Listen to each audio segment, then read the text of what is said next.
Let me ask you something. You've watched couples fall apart. Maybe it happened to someone close to you. Maybe it happened to you. And every single time the story sounds the same.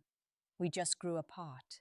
The love faded. She changed. But what if none of that is true? What if the real reason marriages fail has nothing to do with love disappearing and everything to do with something no one ever bothered to explain to you? I've spent years studying human psychology, relationship dynamics, and the patterns that silently destroy the strongest looking marriages. And here's what I found. Most men walk into marriage completely blind, not because they're bad partners, but because nobody handed them the manual. The school system taught you math. Your parents taught you work ethic, but nobody has sat you down and said, yeah, here is what marriage actually demands from you. Here is what's happening inside her mind. Here is why love alone will never be enough. That changes today, because in the next few minutes, I'm going to walk you through the psychological truths about marriage that most therapists charge hundreds of dollars to explain. We're talking about female psychology, the biology of bonding, the 3 marriages inside every marriage, and the 5 skills that determine whether your relationship survives or slowly dies in silence. And if you're watching this single, in a relationship, or already married, this applies to you. Because the patterns we're about to break down, they're already running in the background of every relationship you've ever had. Stay with me, because the first truth is going to challenge everything you think you know about love. And before we dive in, if this is your first time here, hit that subscribe button right now. We cover psychology, relationships, and the kind of emotional intelligence that most men were never taught. You don't want to miss what's coming. Let's go. You think you know what marriage is? Love, loyalty, forever. That's not marriage. That's the marketing. The reality is colder, simpler, and far more powerful than any vow you've ever heard spoken at an altar. Here's the first thing you need to understand. You're not marrying one person. You're marrying every version they will become. And they are marrying every version of you. The angry one, the tired one, the version of you that gets lost, breaks down, and doesn't know how to ask for help. Love isn't what saves you. Love is what tests you. So before you decide who to spend your life with, or if you're already there and something feels off, you need to hear the truth nobody ever told you about what marriage actually demands. Every love story eventually runs out of chemicals. Think about that. You sign a lifetime contract during the phase in your life when your brain is the least qualified to make rational decisions. You call it passion, biology calls it temporary insanity. That's not your fault. You were designed to bond, not to think clearly while doing it. Dopamine, serotonin, oxytocin. Your brain floods you with all 3 the moment you meet someone who triggers attraction. Those chemicals don't want you to analyze her. They want you to attach to her. That's why she seemed perfect. That's why every flaw looked like charm. That's why you were certain, absolutely certain, that she was the one. But that wasn't love. That was nature ensuring you stayed long enough to reproduce. And here's what nobody warns you about. That high always fades. The chemical storm that made you feel invincible has an expiration date. And what's left when it runs dry isn't the fantasy you signed up for. It's reality. 2 human beings, stripped of illusion, trying to make sense of each other's chaos. That is the real beginning of love. But by then, most men panic. They think the feeling disappearing means the love is gone. It isn't. It just means biology stopped doing the work for you. Men often make their most important life choice, who to marry, during that chemical fog. They believe they're choosing a soulmate. In truth, they're choosing a version of her designed by their own dopamine. When reality surfaces, they blame her for changing. She didn't change, your perception did. Love isn't a lightning strike, it's a mirror. It shows you everything you worshipped and everything you ignored. And if you're finding that mirror uncomfortable right now, good. That means this is working. Keep watching. Because what's coming next is where most men make the second and far more costly mistake. The hardest truth about marriage isn't that people fall out of love. It's that they evolve. You didn't marry one person, you married every version of that person that life will force them to become. And she did the same with you. At 25, she was wild, curious, spontaneous. She stayed up late, chased dreams, and brought energy into every room she entered. At 35, she's grounded, cautious, perhaps tired in ways she can't always explain. Her priorities rearranged themselves around a new reality. And the same is happening to you. Your career evolved, your body aged, your ambitions softened in some places, intensified in others. Grief reshaped you. Success changed you. The version of you that said, I do, is not the same man standing in your kitchen 10 years later. Psychology tells us something uncomfortable here. Every 7 to 10 years, your internal wiring quietly shifts. Your beliefs, emotional patterns, even your identity subtly rewrite themselves. You either grow or you decay. The mistake most couples make is believing that love means sameness. But love isn't a museum, it's a river. It changes shape with every season. And if you don't move with it, it leaves you standing on the bank wondering where it went. I knew a man once who told his friends, "Oh, she isn't the woman I married." He was right. She wasn't. But here's what he missed. He wasn't the man she married either. He had fallen in love with a version of her frozen in time.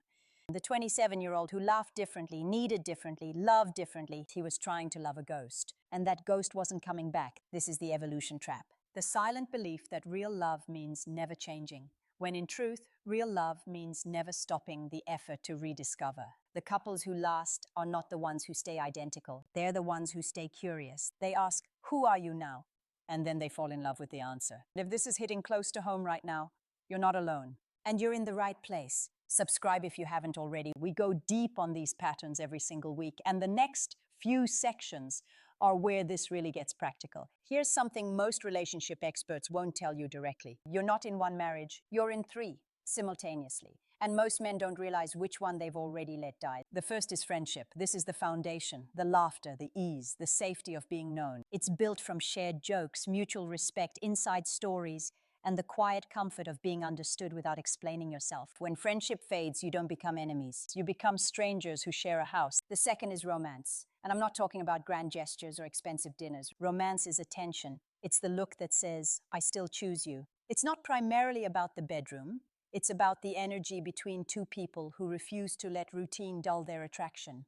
When romance dies, the relationship becomes polite companionship, safe, but lifeless. You become friends without the fire. The third is partnership, the practical structure, finances, household, children, decisions nobody wants to make, but both must face. This is teamwork.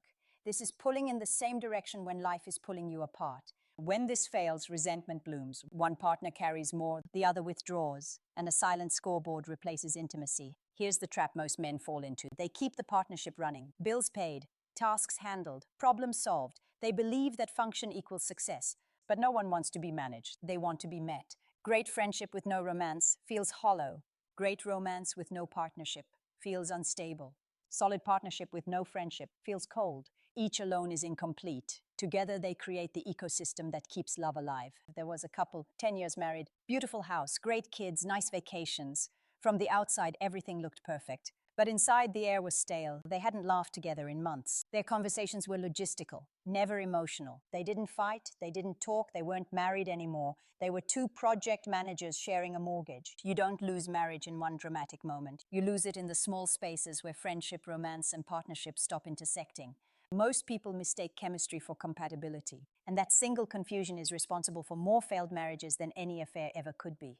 Chemistry is a feeling. Compatibility is a function. Chemistry makes you excited. Compatibility makes you safe. One makes you fall, the other helps you stay. Chemistry is the short game. You can't sleep, can't eat, can't stop thinking about her. Thrilling, temporary. Compatibility is the long game. It's how your values align, how your communication patterns fit, how your conflict styles either merge or collide. You can love someone deeply and still be fundamentally wrong for each other. That's not tragedy, that's psychology. There was a couple completely in love. He was driven, restless, always chasing the next risk. She was grounded, structured, cautious. For years, their differences felt like balance. He made her feel alive. She made him feel anchored. But as time passed, what once felt like balance began to feel like friction. He called her boring. She called him reckless. They didn't fall out of love. They fell out of sync. Compatibility is the architecture of peace. It's what allows you to argue without destroying, to disagree without disrespecting, to plan a future without pretending. Chemistry is the fuel. Compatibility is the map. Without the map, passion becomes chaos. And here's the uncomfortable truth. Many men chase chemistry like an addiction, confusing intensity for depth, mistaking drama for connection. But love built on adrenaline will always require conflict to stay alive. When the calm comes, they call it boredom, not realizing that peace was the point all along. Compatibility doesn't feel like a rush. It feels like an exhale. You don't build a future with feelings. You build it with alignment. Here is the truth most people never learn. Good marriages aren't built on luck. They're built on skill. The couples who make it look effortless aren't destined for each other. They're emotionally trained. And the training comes down to 5 psychological skills. Not romance, not timing, not luck. Skill 1, conflict resolution, learning to argue without assassinating character. Most people fight to win, not to understand. They weaponize silence, sarcasm, withdrawal. But in a healthy relationship, the goal isn't victory, it's restoration. You cannot build intimacy while trying to dominate. Skill 2, emotional regulation, knowing how to stay grounded when you're triggered. If you can't regulate your own emotions, your partner becomes your emotional babysitter. Nothing kills attraction faster than dependency disguised as passion. Calm isn't weakness, it's power. Skill 3, communication. Saying what you actually need instead of hoping she'll guess. Clarity is respect. Ambiguity breeds resentment. The couples who last don't expect mind reading. They trade assumptions for articulation. Skill 4, compromise. The ability to bend without breaking. Not every battle deserves blood. Compromise isn't surrender, it's strategy. It's choosing peace over ego when the outcome matters more than your pride. Skill 5, accountability. Owning your part in the chaos. Blame is emotional laziness. Accountability is maturity. Every argument has two architects. The question is, are you willing to rebuild instead of retreat? There was a man who lost his first marriage because he didn't know how to talk. Not argue, just talk. His wife told him she felt completely alone, even when he was right there in the room. Years later, he learned to listen, to pause before reacting, to validate without agreeing. His second marriage became something entirely different.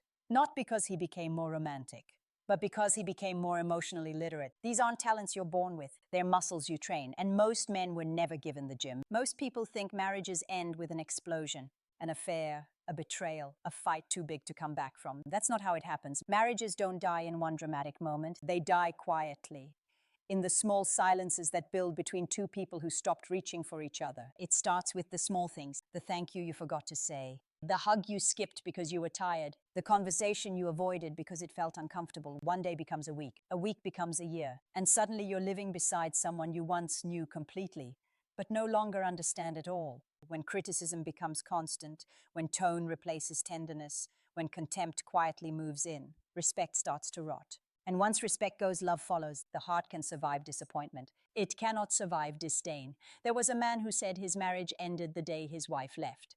But when he looked honestly, he realized it ended years before that. The leaving was just the funeral. Because long before she walked out, he had already stopped seeing her, stopped asking about her day, stopped listening, stopped reaching across the bed in the quiet of the night. She didn't leave because of another man. She left because he had already left, emotionally, and just hadn't moved out yet. Love doesn't vanish, it starves. And the starvation begins the moment appreciation ends. When you stop saying, but I see you, I'm here. You matter. It's not the grand betrayals that destroy love. It's the thousand tiny ones. Every ignored moment, every forgotten acknowledgement, every night she fell asleep feeling unseen. Love dies not from fire, it dies from frost. Not in shouting, in silence. And by the time most couples realize it, the connection is already gone. Not broken, just withered beyond repair. So here's what I need you to take from everything you just heard. Marriage doesn't fail because love disappears. It fails because people misunderstand what love is. You were taught to chase it, not to build it. You were raised to find the right person, not to become the right partner. Love isn't a feeling you protect, it's a responsibility you choose every single day in the small, invisible decisions that either build connection or slowly tear it apart. The couples who make it aren't lucky. They're intentional. They stopped asking, am I still in love? And started asking, am I still showing up as the person I promised to be?